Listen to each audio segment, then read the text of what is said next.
Welcome to our vibrant network of governance, risk, compliance, and cybersecurity leaders.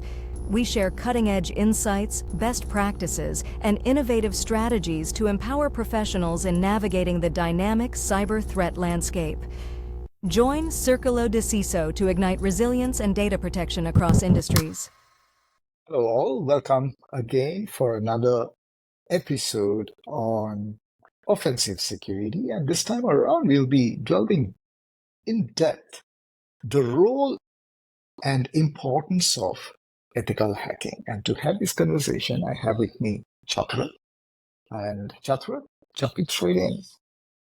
What is ethical hacking and where does that come into play when you talk about offensive security? Chathura? Yep. So ethical hacking. I think different organizations and different cultures take these terms on the face value. So when I moved from South Asia part of the world to Australia, so even I had some issues interpreting what I meant by ethical hacking versus what people here or the industry here meant by ethical hacking.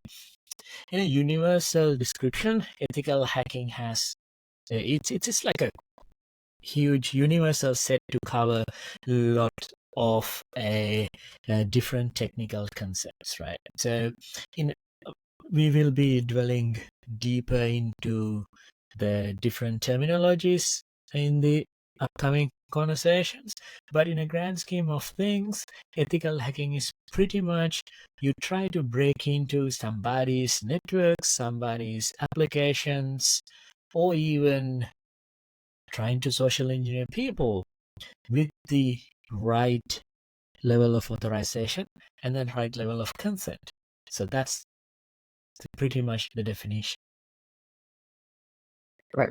So in terms of importance, the focus is to identify the vulnerability and exploit, or is it much more than that? When you specifically talk about ethical hacking, it's a bit more than that. It's about assessing the impact, right? Okay. So what is the actual impact of somebody exploiting this vulnerability? Right. So that's one aspect. And then the other aspect is when that happens, do I have the right level of detective controls to identify that breach? Because your preventive control failure. And then if I have detective controls, that's a big if. Do I have the response controls to actually respond to that? Right. So you might have a notification or alert, but you just need to have somebody actioning it, right? So you're looking at that aspect as well. So this could go beyond just exploiting vulnerabilities or just understanding these vulnerabilities, right? So can anybody be an ethical hacker, or does it require special skills? Anybody can be an ethical hacker, but you just need to gain that skill. Right. So ethical hacking, it's not always pure technical. And, we have ethical hacking in physical security, right? So that's where, lockpicking and those craftsmanship involved. And then there's a whole school of thoughts around social engineering. Social engineering does not necessarily need to be phishing. Right? Phishing is just one aspect of it, right? So social engineering is about understanding that human psychology and then plays against the dark side of human psychology, I would say, right? And then obviously the technical side of ethical hacking, which play a huge role in that ethical hacking set. Just to wrap up this episode, a couple of things we spoke of.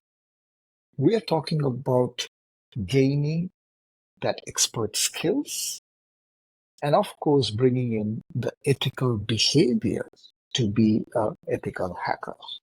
In other words, do the right thing always, even when nobody is watching you.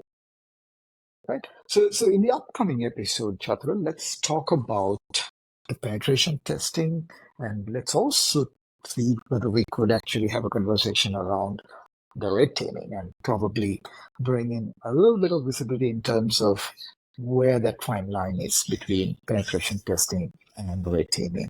Thank you so much, Chathura, for sharing your time and making people understand what it means to be an ethical hacker.